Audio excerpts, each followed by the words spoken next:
Hola, ¿qué tal amigos? ¿Cómo están? Muy buenos días. Es un gusto para nosotros este martes 24 de noviembre del año en curso 2020 estar con ustedes en esta transmisión live stream justamente en el contexto del conversatorio JICO en tiempos de COVID.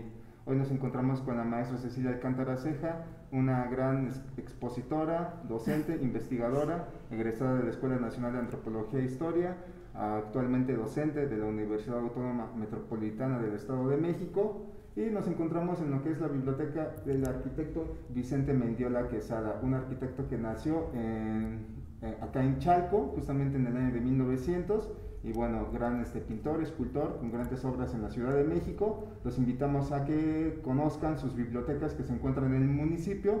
Ustedes sabrán que hay un programa de rehabilitación, de mantenimiento de estos espacios, justamente para que los jóvenes, los adultos, gente que justamente está en desarrollo de su preparación académica, venga, investigue, tome datos, y bueno, por eso estamos en esta biblioteca, haciendo uso de estos espacios de enseñanza, de docencia, de información, de educación y cultura justamente, ¿no? Entonces, como ayer les comentábamos, durante la semana vamos a tener varios expositores en torno a este conversatorio de JICO en tiempos de COVID-19, con el objetivo de conocer los fenómenos actuales, sociales, que se han realizado, que han emergido en torno a este contexto de la pandemia y en este marco de la nueva normalidad en los ámbitos de lo que es la sociedad, la cultura, la economía, la educación. Y bueno, hoy justamente toca el tema de la mesa de educación con nuestra expositora, la licenciada Cecilia Alcántara Ceja. Su tema es justamente problemas de la educación online y herramientas tecnológicas. Sin más preámbulo, le dejo y le cedo la palabra a la licenciada. Muchísimas gracias, licenciada, que esté acompañándonos. Es un gusto para nosotros y bueno, no le quito el tiempo. Adelante, por favor, con permiso. Muchas gracias, Ulises. Pues buenos días a todos. Me da mucho gusto poder estar aquí compartiendo pues esta videoconferencia en esta modalidad online. Pues le agradezco a todas las personas que han participado para crear este evento y para poder transmitírselo. Espero que pueda llegar a muchas personas. Y bueno, pues yo soy la profesora Cecilia Alcántara.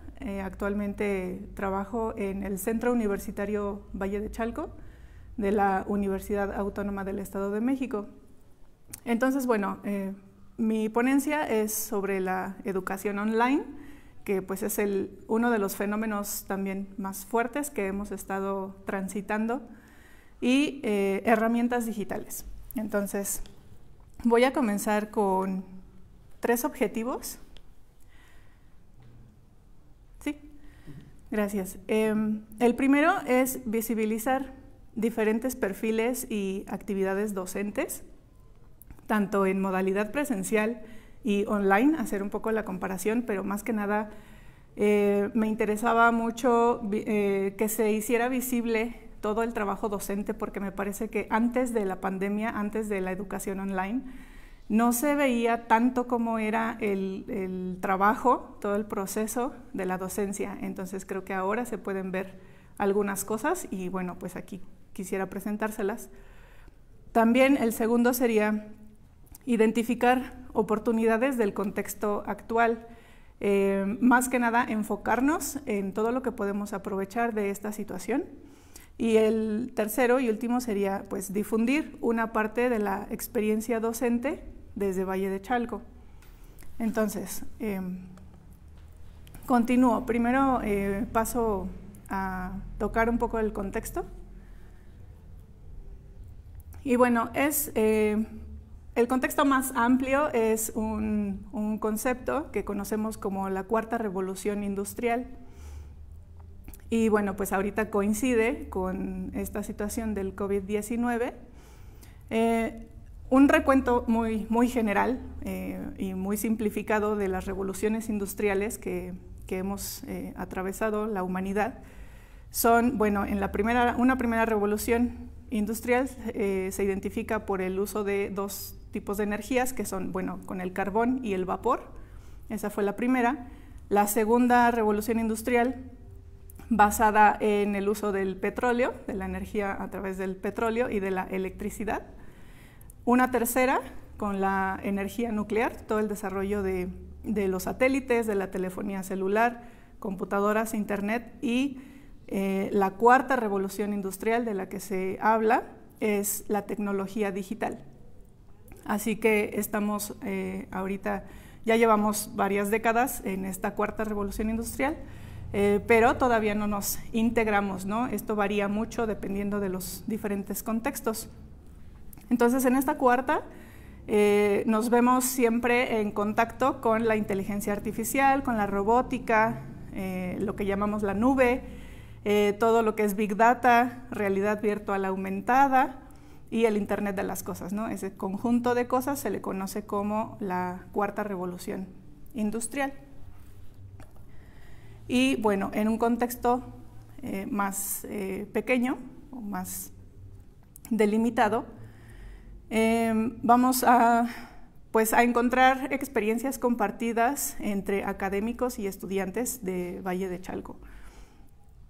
Pero no solamente de Valle de Chalco, ¿no? Sino, bueno, esta composición que tiene toda la región oriente del Estado de México, porque aquí en Valle de Chalco, bueno, aunque hablamos desde este municipio, estamos en constante comunicación y compartimos diferentes experiencias con los municipios de Chalco, de Ameca, de Los Reyes, Ixtapaluca, Texcoco, Chimalhuacán, Nezahualcóyotl, e incluso con, más que nada con dos alcaldías de la Ciudad de México, que es Tláhuac e Iztapalapa, y seguramente hay otros, pero bueno, estos son tanto profesores como estudiantes de esta región, convivimos en Valle de Chalco.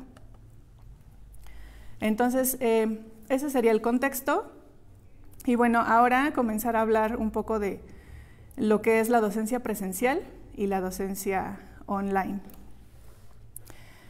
El primer punto, bueno, sería hablar sobre la docencia formal e informal. Digamos que todos ejercemos la enseñanza de alguna manera, ¿no? En casa, pues con los familiares más cercanos. Digamos que podemos ejercer la docencia de manera informal. No necesariamente tenemos que ser profesores para ejercer la docencia o la enseñanza. Y de otra forma sería ya formalmente en una escuela, en una institución educativa. Y a la vez hay dos dimensiones. Podemos ejercer esta docencia en esa institución, pero existe otro componente que no es nada más del profesor hacia los estudiantes, sino que también hay una modalidad autodidacta, ¿no? Siempre hay un componente en el que los estudiantes deben desarrollar sus propias estrategias de estudio y de aprendizaje. Entonces, esto sería lo autodidacta en todo este proceso de enseñanza-aprendizaje. Quisiera hablar sobre ventajas y desventajas de la modalidad virtual. Sobre todo tiene que ver con un aspecto, digamos que creo que es el más importante, que son las reglas de etiqueta en esta experiencia virtual, en la educación online. Tiene que ver, por ejemplo, con el tiempo. El tiempo es muy diferente, se experimenta de manera muy diferente cuando estamos en modalidad virtual que cuando estamos en modalidad presencial. Cuando estamos en un medio de comunicación, todo debe ir más rápido, debe fluir más rápido, ¿no? Eso es muy diferente a una experiencia presencial. Nos podemos tomar más tiempo, ¿no? Sin embargo, en esta modalidad cambia esa dimensión del tiempo. Cuestiones de comportamiento, como el silencio, ¿no? Para que todo se pueda llevar a cabo de manera efectiva, fluida, pues tenemos que guardar ciertas reglas, ¿no? Ciertos comportamientos, y uno de ellos pues es el silencio. Los horarios de atención, aquí creo que es uno de los problemas que más hemos enfrentado todos los docentes y pues toda la comunidad académica, que pues tiene que ver con que como la dimensión del tiempo es más borrosa en esta modalidad, los horarios que teníamos en la modalidad presencial cambian, ¿no? Como que ya no se distingue bien cuál era nuestro horario de trabajo, y entonces en la modalidad online tiende a perderse, ¿no? Tendemos a estar más conectados a través de las aplicaciones, como que sin un horario, ¿no? En cualquier momento del día o cualquier día de la semana, y pues eso con el tiempo va generando un gran desgaste, ¿no? Eso luego trae problemas que ahorita voy a tocar, pero bueno, tiene que ver con esta modalidad. Y bueno, pues el cumplimiento o la disciplina que debe de existir para que se puedan cumplir las clases en línea. El ejemplo que quería poner, que es el ejemplo clásico, es el de WhatsApp. Entonces, cuando nosotros estamos ahora transitando en esta modalidad online, una de las herramientas más presentes para poder llevar a cabo la enseñanza es el WhatsApp, incluso también para la comunicación administrativa en la escuela. Entonces, es una de las mejores herramientas que tenemos de comunicación, pero tiene un lado que también, si no sabemos manejarlo, pues nos resulta en mucho estrés, mucha ansiedad. Entonces, tiene que ver con esto, ¿no? Con que cuando estamos en la modalidad virtual, debemos aprender a usar otra vez estas herramientas. Ya sabíamos usarlas, ya sabíamos mandar mensajes, pero no es solo eso, ¿no? Sino que implica otras cosas, como el ponernos un horario de atención a través de estas herramientas, establecer parámetros, ¿no? de convivencia. Entonces, voy a mencionar ahora, voy a hacer una comparación entre las actividades presenciales y las actividades online. Aquí en el cuadro pongo los opuestos, o más o menos las diferencias. Cuando estábamos en la modalidad presencial, teníamos o invertíamos mayor tiempo en el arreglo personal, en los trayectos, en actividades administrativas pues, propias de la academia. Y por el otro lado, bueno, primero voy a mencionar aquí en las de presencial y luego voy a la otra columna. Entonces, también teníamos mayor desgaste disciplinario, ¿no? En las clases presenciales siempre gastamos más energía en estar poniendo orden, teniendo un control del grupo. Y otra sería la mayor carga de responsabilidad. Ahorita que haga la comparación puedo explicar más ese punto. No es que ahora tengamos menos responsabilidad, pero es diferente, ha cambiado la responsabilidad del profesor. Pero cuando estábamos en la modalidad presencial, esta carga era bastante alta, ¿sí? Ah, gracias, sí. Gracias. Bueno, ¿qué más? Otra de las cuestiones que sería una desventaja, creo yo, de la modalidad presencial es que usábamos menos materiales en línea o materiales digitales, porque pues nuestras aulas no están condicionadas con, no sé, una señal de internet muy fuerte, o la tecnología necesaria para usar ese tipo de materiales. Entonces, cuando estábamos en esa modalidad online, no podíamos usar muchos de los recursos que ahora sí podemos usar. Otra sería mayor control de situaciones externas.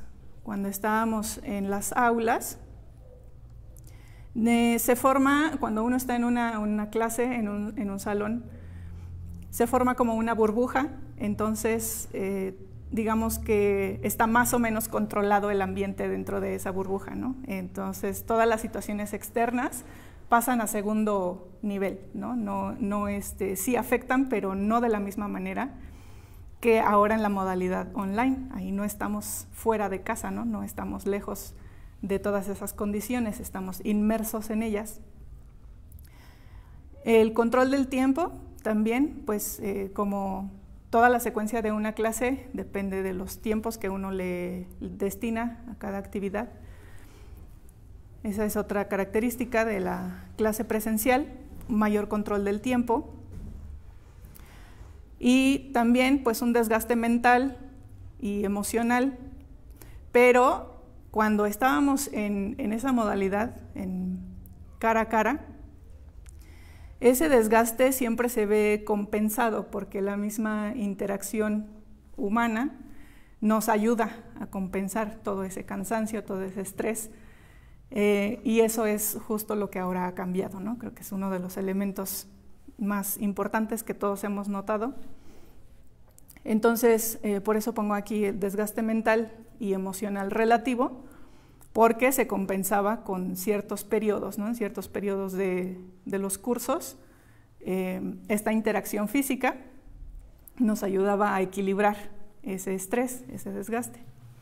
Pero, pues, por el otro lado, ahora que estamos en la modalidad online, igual tenemos ventajas y desventajas.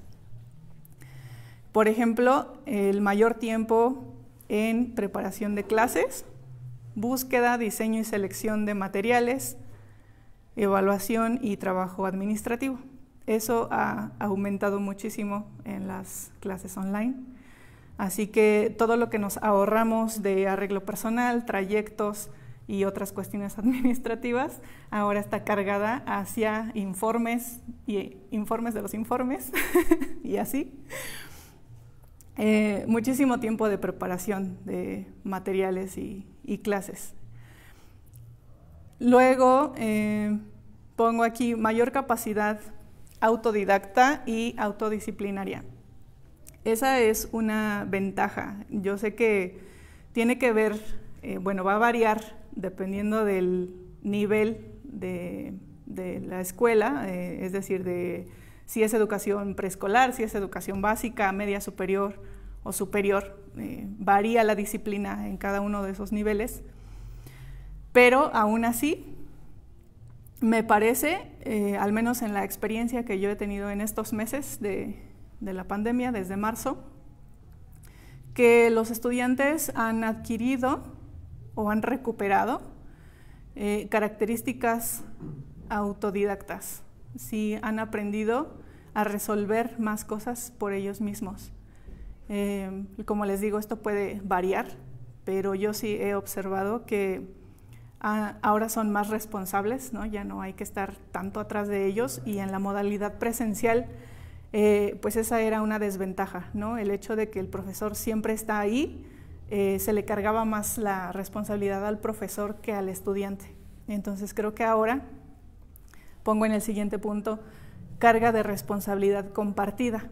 Sí, me refería en especial a este punto porque los profesores no hemos dejado de ser muy responsables con toda la cuestión, todo el problema educativo, pero hay un cambio. Antes nada más se le enfocaba al profesor con esta cuestión de la disciplina, de la responsabilidad, y como que no se le daba, o muy poca, al estudiante y a las familias. Y creo que eso es exacto lo que están experimentando, ¿no? Todas estos comentarios y memes que salen en las redes sobre ya abran las escuelas, ¿no? Por favor, ya llévense a los niños, todo eso. Bueno, es parte de este sentimiento de que ahora esa responsabilidad que solamente tenía el profesor, ahora ya se repartió, ¿no? Ahora ya está más equilibrada, ya no es nada más el profesor, como cuando estaban nada más en la escuela. Ahora se comparte, es el profesor, es el estudiante y son las familias. Entonces, creo que ese es el síntoma, ¿no? de lo que estamos viviendo, y no lo habían notado, ¿no? Entonces ahora toda esa carga que está hacia el estudiante y la familia, antes la tenía nada más el profesor, ¿no? Entonces eso me pareció una ventaja para todos, ¿no? Bueno, otro punto decía era que podemos usar otros materiales online,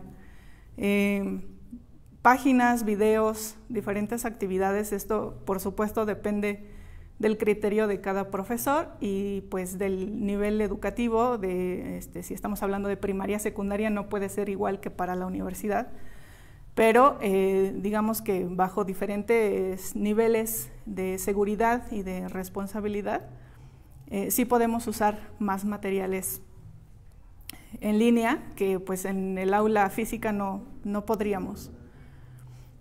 Tenemos menor control de las situaciones externas. Esto es que pues al estar yo de este lado de la pantalla, por más que yo quisiera controlar una situación, no puedo, ¿no? Entonces, no sé si eso es ventaja o desventaja, no podría darle un valor, pero es una situación natural de esta modalidad, ¿no? Lo mismo con esta dimensión del tiempo. Aquí nada más enfatizar esta parte de las dinámicas esclavizantes, hay que cuidarlas mucho, porque pues si bien ya tenemos suficiente estrés y ansiedad por la misma situación de la salud, y agregarle aparte otra en la educación, pues es muy negativo, ¿no? Entonces siempre hay que estar cuidando, establecer límites de uso de estas herramientas digitales para no esclavizarnos. Sería otro punto, que hay un mayor desgaste mental y emocional. Eso también es una realidad, porque mencionaba que cuando estábamos interactuando físicamente, pues esa interacción nos ayuda a disminuir nuestros niveles de estrés, pero ahora no está esa parte o está muy reducida. Así que sí aumenta mucho el cansancio, el estrés, todos estos sentimientos negativos que son melancolía, ansiedad, incertidumbre.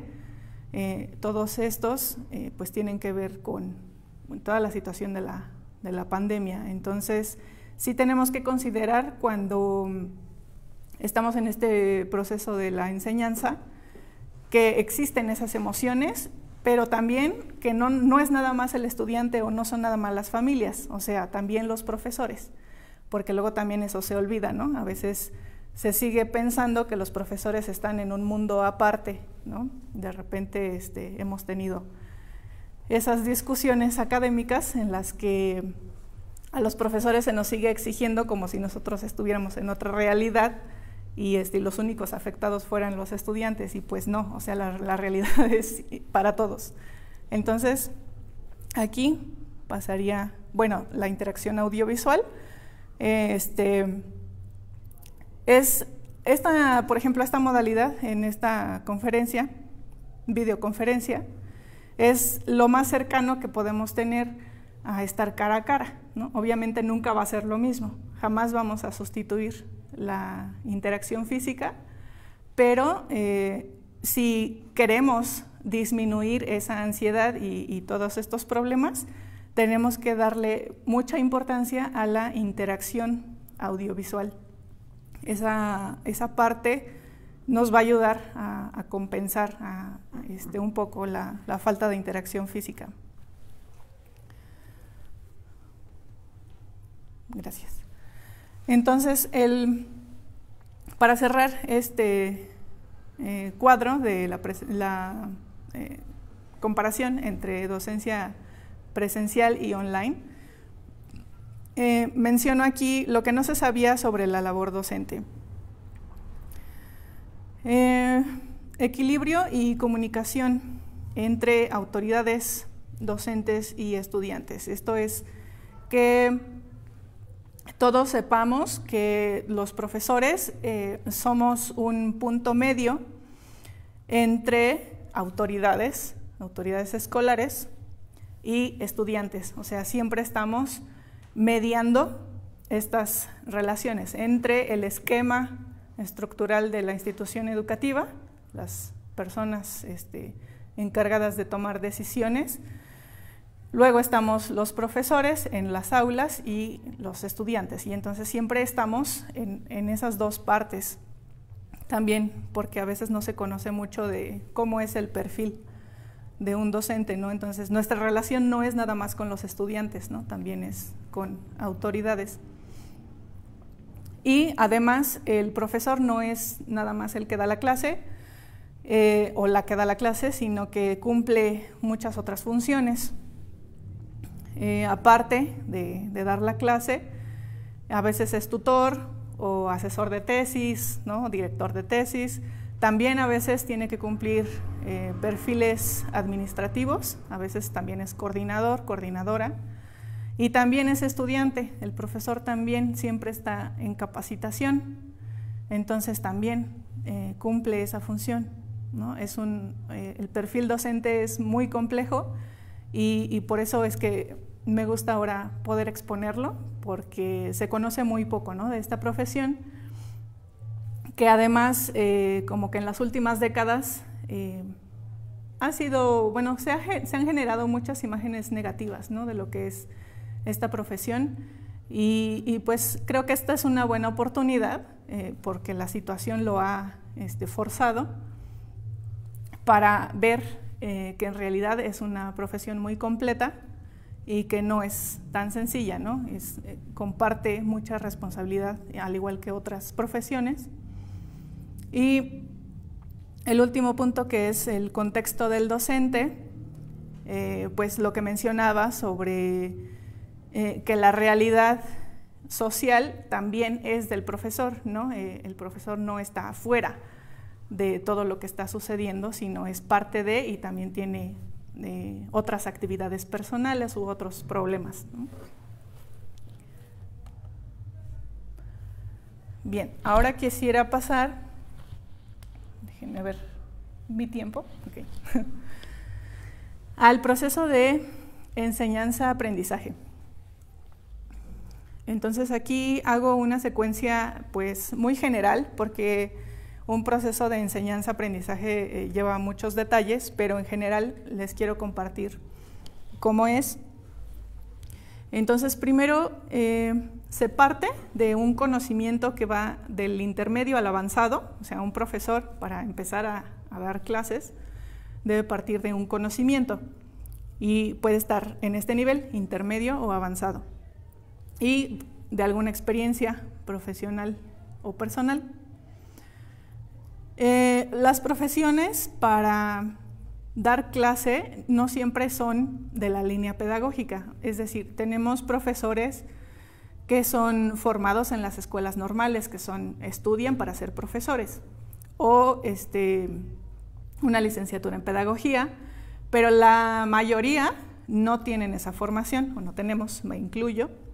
Estudiamos una licenciatura y luego, según las circunstancias de la vida, pues empezamos a impartir clases, ¿no? Ejercer la docencia de lo que sabemos, pero no fuimos formados para ser profesores. Eso se va adquiriendo con la misma experiencia o tomando algunos cursos.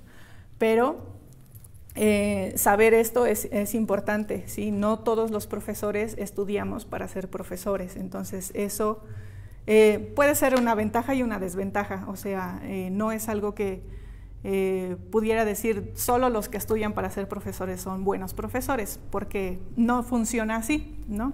Afortunadamente no es así. Entonces va dependiendo, ¿no? De la vocación, más bien. Luego, la planeación. Tenemos una etapa antes de que ocurra la clase, esto es para que ustedes puedan visualizar todo lo que conlleva una clase. Entonces, tenemos programas educativos de la SEP y a la vez de la institución que corresponda. Y nosotros tenemos que revisar esos programas y elaborar o diseñar una planeación del curso, ¿no? Entonces, una vez que ya se nos asigna una materia, o a lo mejor son 2 o 3, y a lo mejor todas son diferentes, de cada una de esas hay que hacer una planeación, ¿no? Siempre es ese un requisito administrativo. Viene otra, bueno, en esta planeación hay que diseñar que seleccionar actividades, o sea, todo lo que los estudiantes van a hacer en la clase. A veces diseñamos los materiales, o sea, si podemos, si ya existe el material, pues qué mejor, entonces lo tomamos o lo adaptamos, pero muchas veces no, muchas veces lo tenemos que diseñar, entonces hay que crear el material para que los estudiantes lo trabajen y desarrollen el aprendizaje del tema. También luego ya viene esta etapa de ya en la clase, la explicación o la implementación. Y casi siempre nada más vemos eso, ¿no? Siempre ese es el punto en el que nos concentramos y en el que todo el mundo piensa que ser maestro es bien fácil, porque nada más pensamos en ese momento, en que el maestro llegó al salón de clase y ya estaba todo hecho, así como en oficina, ¿no? Y tú ya sabes qué vas a hacer y cuáles son los pasos que vas a seguir, y no es así, ¿no? También hay una parte de improvisación, no todo es planeación. De hecho, de la planeación puede ser que se cumpla entre el 50 y el 80% de esa planeación, y eso es completamente normal.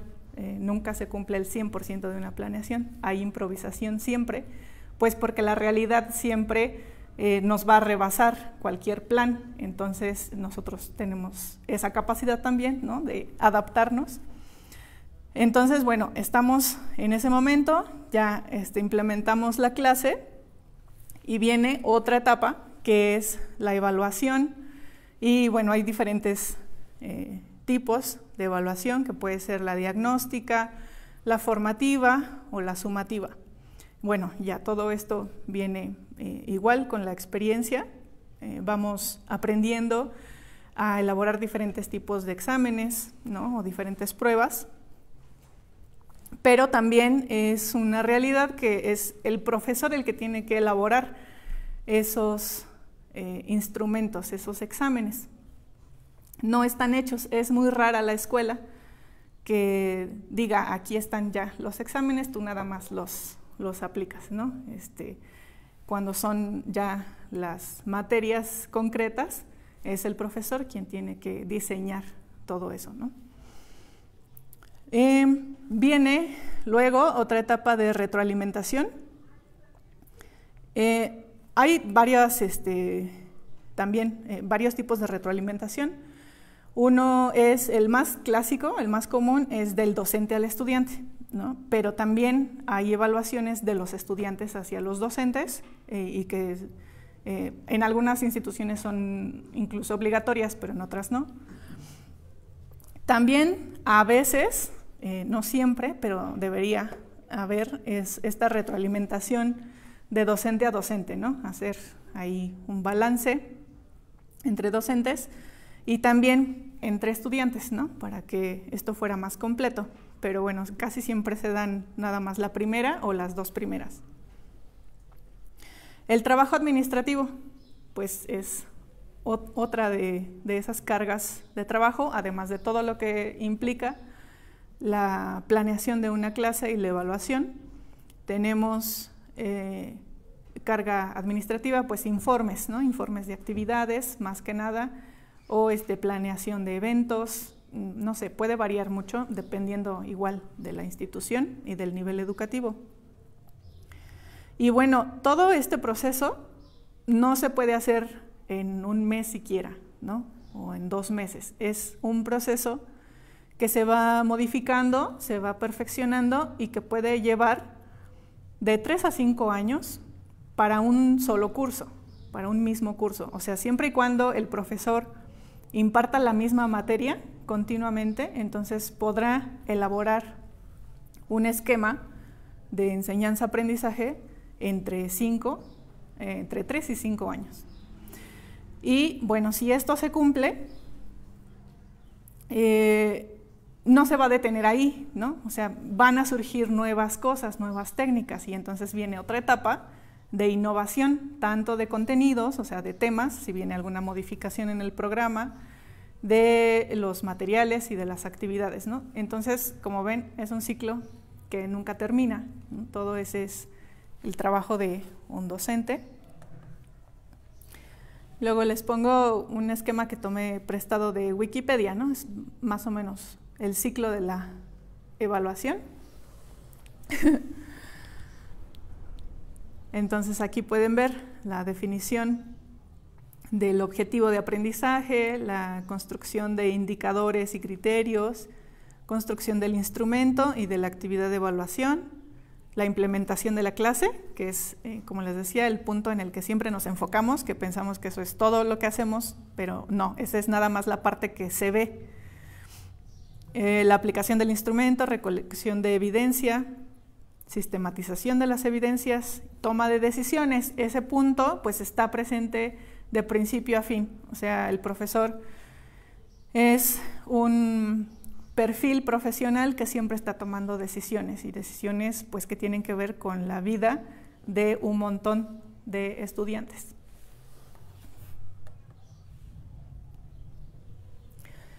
Bueno, como mencionaba, pues los problemas varían dependiendo de los diferentes niveles educativos. Entonces tenemos aquí separado preescolar, luego educación básica, media superior, y luego superior y avanzados.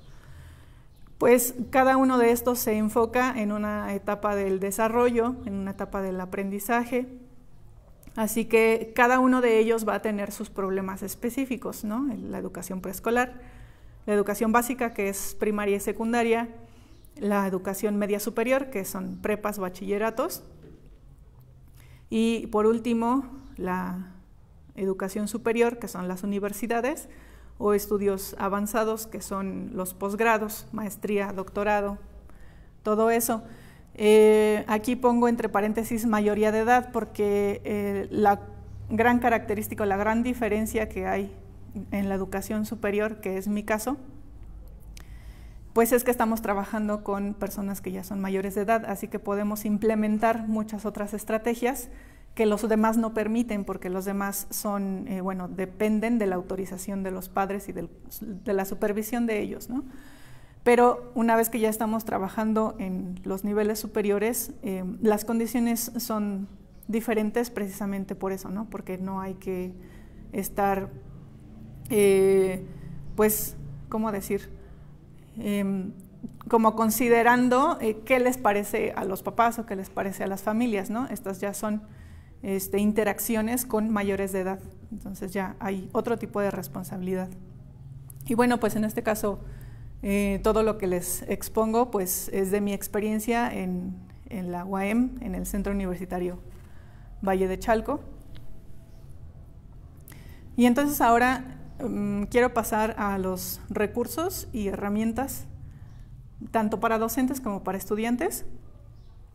Hablar primero que nada de las cosas más básicas, digamos las más fundamentales, no básicas en términos de simples, ¿no? Sino de fundamentales para la educación online, porque sin ellas no podemos trabajar.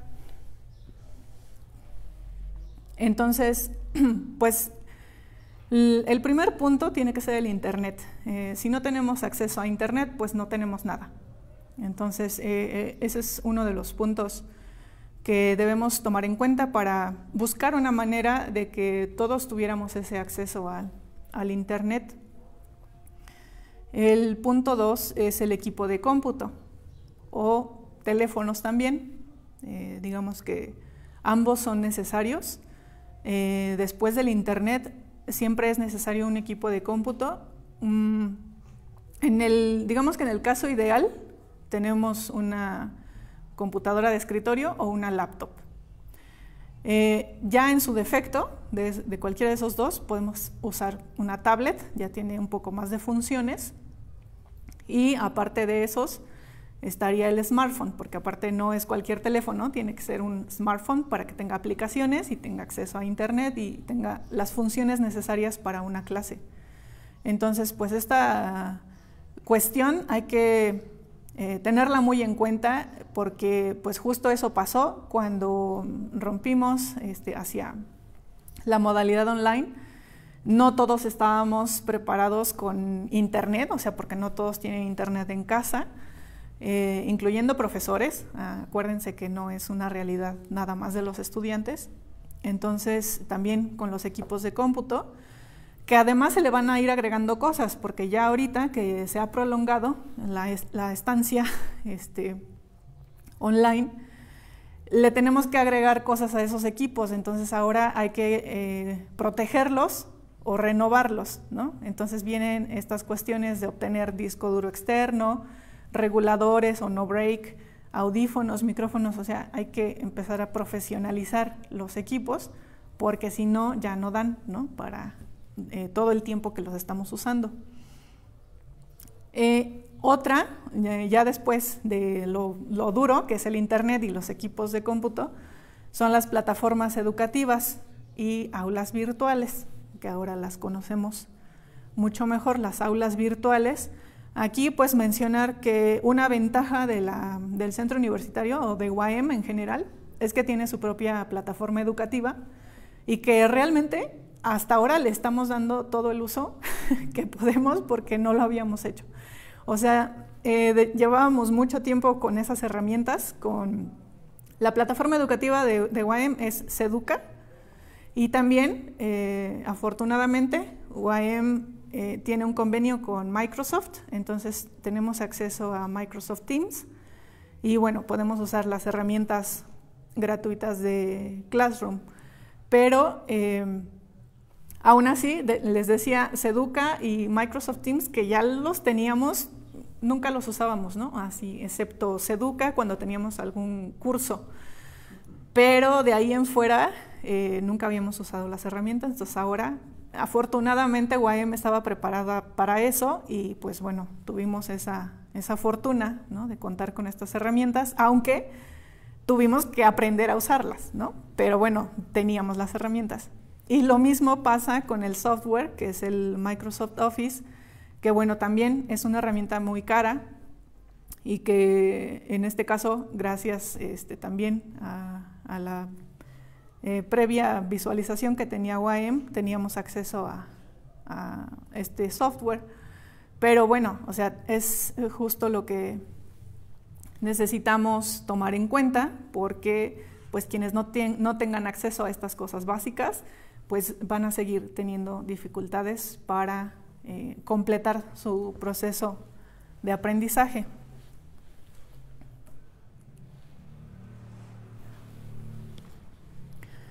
Y bueno, hay otras estrategias. Ahora los recursos web, ahora hay que aprender a usar todos estos recursos y lo mismo, tanto estudiantes como docentes. Hay, por ejemplo, dos metodologías que, digo, en estos meses de la pandemia he estado revisando y más o menos conociendo algunos aspectos. Entonces hay metodologías de enseñanza que se adaptan muy bien a esta modalidad online, es decir, para innovar, ¿no? Para no seguir en el formato activo-pasivo, ¿no? O sea, de nada más del profesor a los estudiantes, sino hacer cambios en la manera de aprender. Entonces, una de esas metodologías es el aula invertida, que bueno, como su nombre lo dice, es invertir el proceso. Cuando nosotros normalmente damos una clase, después dejamos tarea. Entonces, el aula invertida lo que hace es primero dejo la tarea, dejo la investigación y luego realizo la actividad en la clase. Entonces, esa es una manera de ¿cómo se puede expresar? Bueno, tanto de que el profesor modifique su estrategia, su metodología, como de que el alumno aprenda, ¿no? Entonces, para ambos esto funciona. Y hay otra metodología que a mí en lo personal me gusta mucho, que es la gamificación, o en inglés gamification, que pues es convertir todo en un juego, en el sentido de, bueno, hay muchos detalles, no puedo aquí como explicar todo lo que es, pero bueno, implementar estrategias de juego en todo el proceso de enseñanza Y a veces tiene que ver nada más con sustituir los nombres tradicionales, ¿no? Entonces, en vez de decirle examen, híjole, no sé, algún nombre del videojuego, ¿no? La prueba final o conquista a la princesa, no sé, ¿no? Entonces, todo se convierte, estaba muy basado en los videojuegos, pero realmente de cualquier juego. Entonces, una clase se convierte en una experiencia para jugar, ¿no? Y aprender. Entonces, obviamente, estas metodologías llevan tiempo, ¿no? Tampoco son de un día para otro ni en unos meses. También es un proceso largo, pero una vez que se logra diseñar un curso en estas metodologías, pues son muy efectivas, ¿no? Y todo fluye mucho mejor para ambas partes. Y otro punto que es las actividades académicas y culturales virtuales, porque entramos también en un problema que no habíamos tenido antes, que era, bueno, siempre se hacen diferentes tipos de conferencias o actividades culturales en las escuelas, y pues ahora no hay escuelas donde hacer esas actividades, no podemos, entonces ahora tenemos que migrar a la versión virtual. Y aquí casi siempre usamos, pues como ahorita, ¿no? Esta es como la presentación, el formato clásico, que es un webinar o un seminario web. Y bueno, hay dos herramientas. Tenemos la de Zoom y la de Microsoft Teams. En lo personal, bueno, hay muchas más, pero estas son las dos que a mí me parecen más completas. Y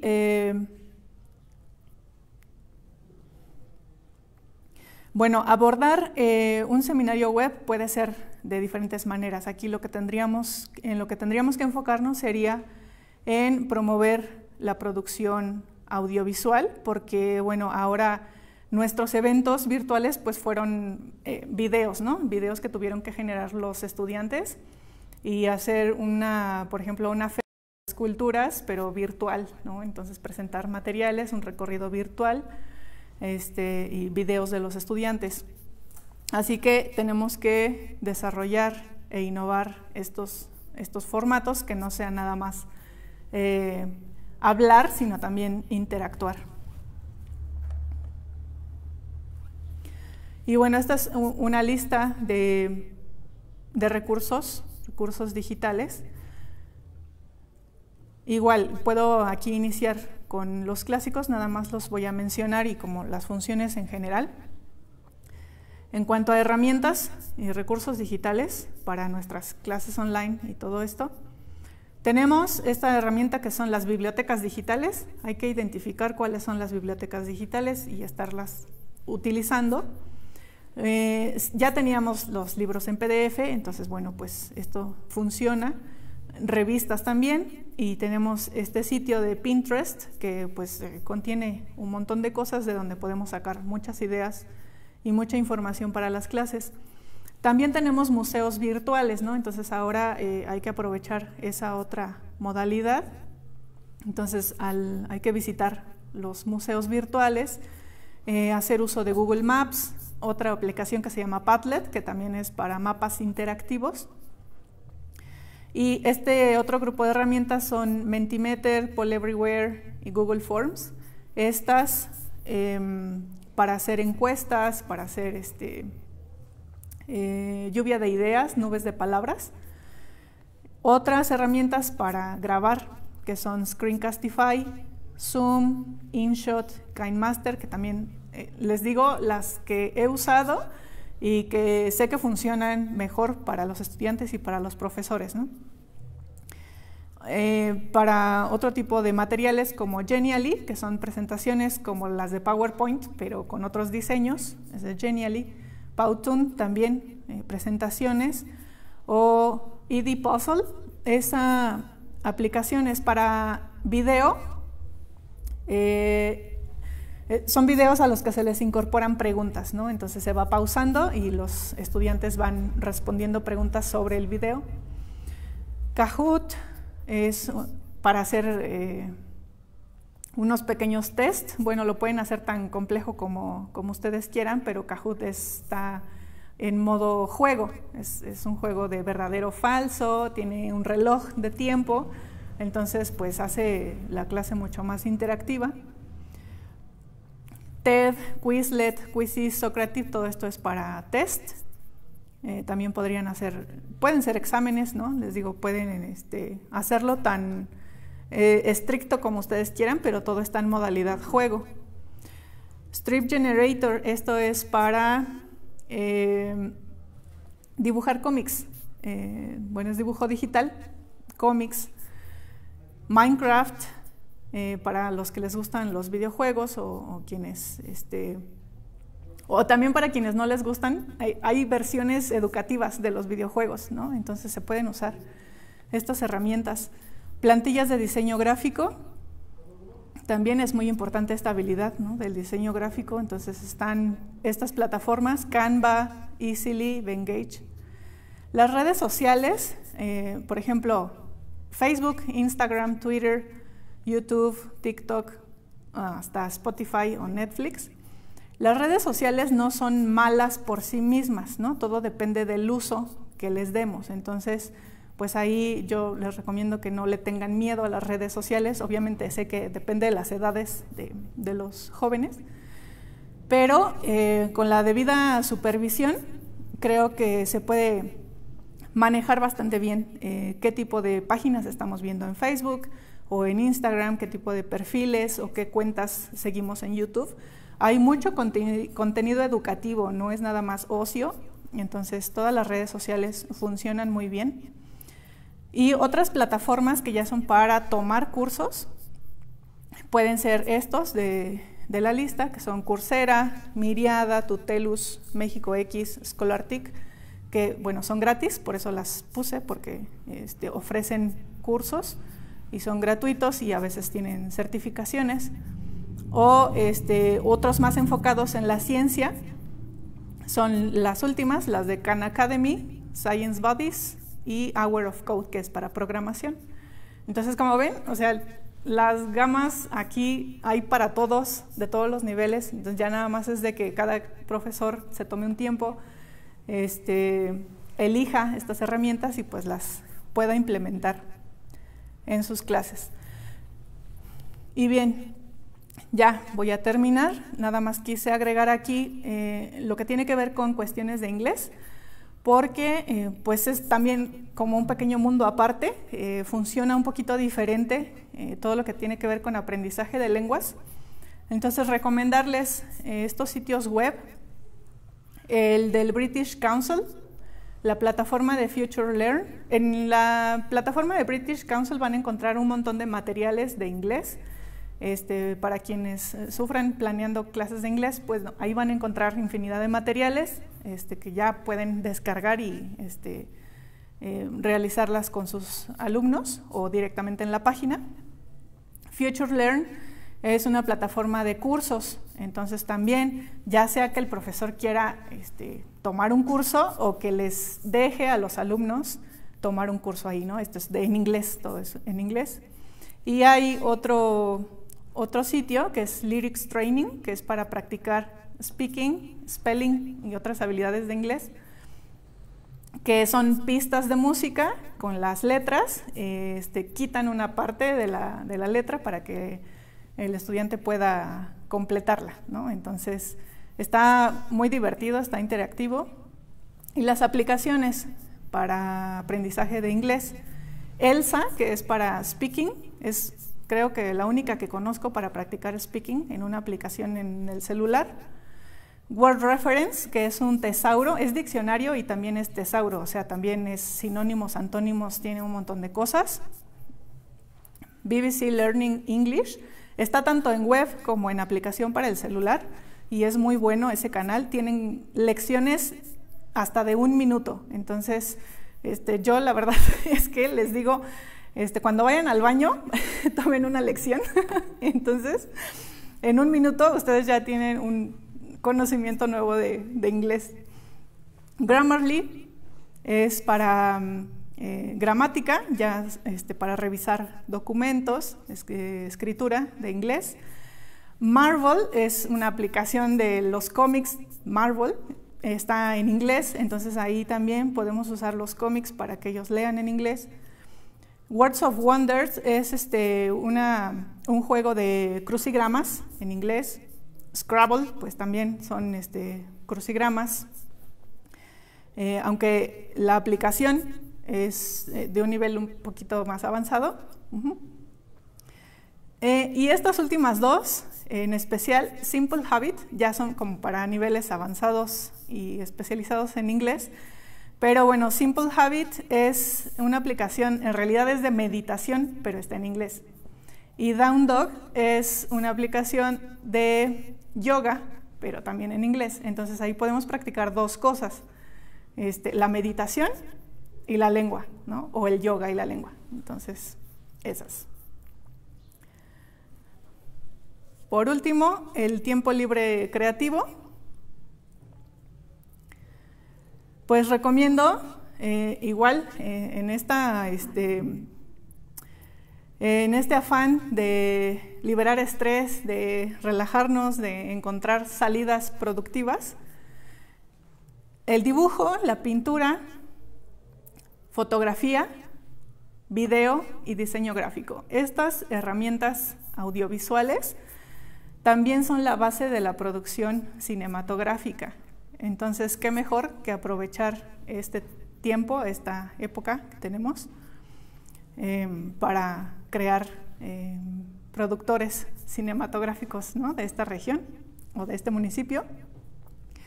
Y nos hace falta mucho movimiento, entonces por favor no se olviden de la inteligencia kinestésica, entonces practiquen siempre todo lo que tenga que ver con música, baile y meditación y yoga. Siempre van a ser las herramientas que más nos van a ayudar a digerir el estrés.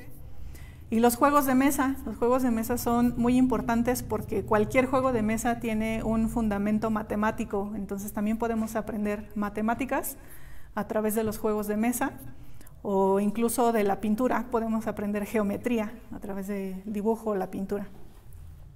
Así que bueno, ahí están. Conclusiones, pues son 4 puntos. Primero, pues esta es una etapa de adaptación a un nuevo modelo.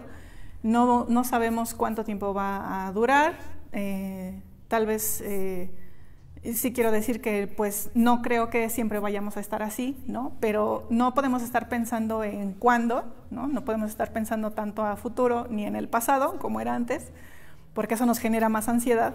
Entonces, veamos el presente, estamos en una adaptación a un nuevo modelo y como tal, pues hay que enfrentarlo. Así que bueno, a entrar a las herramientas digitales. La segunda sería la transición. Puede ser tan complicada o tan moderada dependiendo de los apoyos externos. Y pues aquí es trabajo de todos, ¿no? No es responsabilidad nada más del gobierno, sino que pues también nosotros propongamos cosas u organicemos actividades. La tercera serían nuevos espacios para la interacción audiovisual, que es pues esto, generar otros canales de interacción, aunque sean online, pero sí necesitamos estar en constante comunicación. Y la última sería pues evitar las dinámicas esclavizantes. Esa es una de las más importantes, ¿sí? Tener reserva un tiempo siempre para nosotros, porque aunque sea online necesitamos límites. Y nada más dejo mi contacto. Muchas gracias por el espacio, por la organización de este evento, de la transmisión. Gracias. Pues muchísimas gracias, maestra Cecilia. Sin duda es un tema que a todos nos compete, justamente pues como muy bien abordaste y como muy bien tiene el objetivo este conversatorio, conocer los nuevos fenómenos que justamente han surgido en torno a estas cuestiones de la educación, la sociedad, la economía, la cultura, la ecología. Y bueno, ahorita justamente tomabas y puntualizabas muy bien el tema. Es algo que sin duda ya estaba allí, sin embargo, ahora sí que el contexto mundial ya nos empujó a poder llevarla en ejecución plena, pues estas herramientas, ¿no?, digitales. Sin duda, pues bueno, vamos a tener que seguir conviviendo e interactuando con estas herramientas. Básicamente, pues no sabemos hasta cuándo, dirán pues ya los gobiernos internacionales cuándo será nuevamente el cambio, ¿no?, el regreso o la permanencia de esta nueva dinámica, de ese nuevo fenómeno social. Pues aquí terminaríamos. Si hay preguntas por parte del auditorio, las pueden dejar, posteriormente ya se irán respondiendo. Cualquier otra duda pueden acercarse a la Dirección de Educación y Cultura del Honorable Ayuntamiento, a nombre del licenciado Armando García Méndez, presidente municipal de Valle de Chalco Solidaridad, y a nombre del maestro Ángel Javier Lascano